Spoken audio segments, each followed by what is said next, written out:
All right, today is going to be a little bit of a doozy. Hey, Lily with Keller Williams Realty here in Portland, Oregon. So here to give you your monthly market update. As I alluded to, this week is going to be a little wild, or this month. Basically, as some of you already know, based on the conversations I am having with you, or just what you are anecdotally seeing out there in the market if you're actively in it, we are experiencing even lower inventory than we ever have before. Now, this is just wild. I feel like it's deja vu. I feel like it's Groundhog Day all over again, especially in just the way that COVID's now affecting the market again, unfortunately. And just in the way that we really are seeing that scarcity that we've had in the past. And I feel like I keep talking about low inventory, but gosh darn, we are at a place now where it's just even lower. So looking at the numbers now, we are down to 0.6 months of inventory, which is, as I said, lower than ever before. And buyers are really, really feeling it. I've been out there. It's already been a tough market to get people into certain price points and markets. And it's becoming to a point where some people are feeling just like, how is it even possible? And I will tell you, it is possible. If you want to work, talk with each other, I can help you strategize and come up with some ways. So I won't say that it is impossible, but it is feeling really, really hard. And I want to validate that for people that are feeling that. New listings went down last month to about 1,500 homes.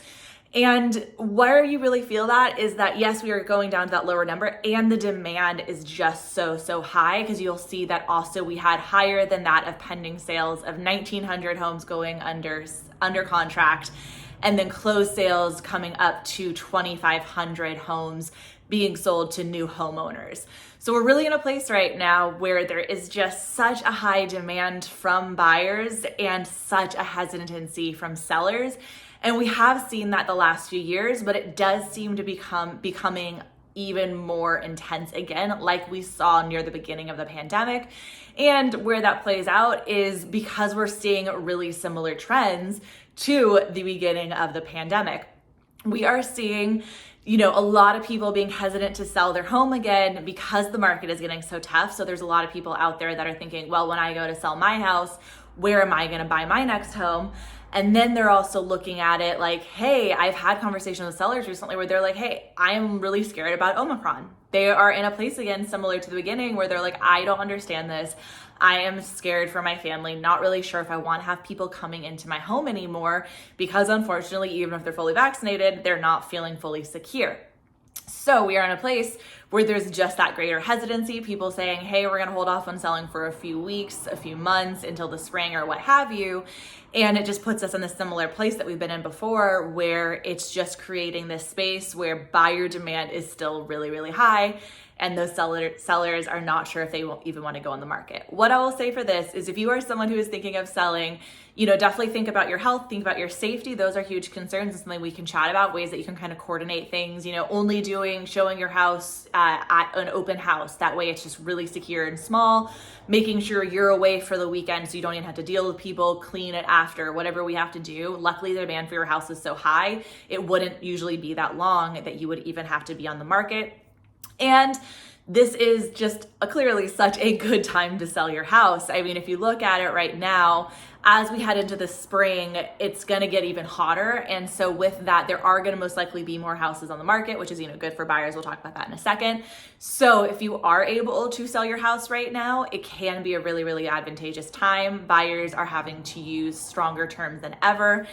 And I will say that if you are someone who is hesitant to sell because you are unsure where you're going to move next, luckily, because the market is so hot, you can put so many terms in place to make sure that you are given as much time as possible to find your next house. And then me, as your realtor, can help you strategize how to get you into that next house as easily as possible.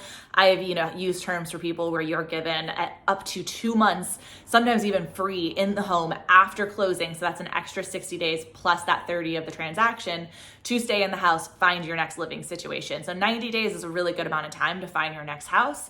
And it really depends which level you're moving in. I'll do a whole nother video on this because there's so much to this, but there is a lot you can do basically in order to keep yourself in your home for a little bit to find your next property and get a really good situation for yourself as a seller, and honestly just help out those buyers out there, because we need to sell some more houses because there's such a demand for it. People that want to become first-time home buyers or move their situation on up or figure out a new situation for themselves. So it'd just be helpful in that way as well, and I'm happy to chat with you about that. Now to buyers.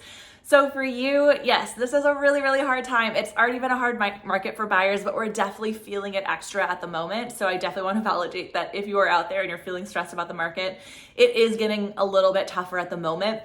We are hoping this will be a short stint. So historically, the holidays in itself does lower the market. It just does. It's always around the holidays. People are focused on other things. They don't really want to think about selling their house when they're also putting up decorations, hanging out with family, doing those things. So we always historically see it lower. We just didn't expect it to lower this much. And I do have to say, I think, as I alluded to before, Omicron is definitely affecting things as well. So we are in a place where the market was predicted to lower some. So in a way, that's good. We already were predicting this. It just wasn't supposed to be this stark. And historically, we always tend to see the market rise as we go into the warmer months. So at least there has to be, we never have a crystal ball, as we say, and there have been some years recently that, it still stayed pretty low for a while. It really, honestly, I think at this point just depends what happens with the virus. Some people say it's going to pass really fast based on what's happening in places like South Africa. Obviously, that is not my area of expertise. I focus on houses, but if that's the case, then hopefully we can get on from this thing. If things with the virus continue to be bad, that's where I really see the market not recovering. But if we do see that recovery as hoped, then we should see things at least ink up. Right now we're at such a low amount of inventory that even if we were able just to get up closer to 1 month, which is so low still, but really I have found when we get closer to that amount, people start feeling a little bit more comfortable. You're starting to see houses sit on the market a little bit longer. And I will say again, I said this on other videos, it really depends what price point you're looking in, what areas you're looking in, and how flexible you are and how we can strategize for you. It doesn't mean you have to give up your right to repairs or inspections. It doesn't mean you have to give up your right for when it comes to waiving appraisal, things like that. There's ways you can maybe ink in slight, term that looks similar to that without actually giving away your comfort level, and getting strategic again about what houses you're looking at. So all of that is to say, the market is a little wild right now, but there's so much you can do on either side. I'll say for everybody, honestly, the idea of a balanced market is probably going to be beneficial. Some people say like a seller wants it always to be like this. Not really, because a lot of sellers, as we talked about before, want to find their next house. So hopefully for everybody, we will find a more balanced market here as we follow into more of 2022. And hope this was helpful. If you have any questions for me, I'd be happy to chat with you. Feel free to comment below with any questions, message me on whatever platform you're watching this, or I'll also have my contact information below. All right, thanks.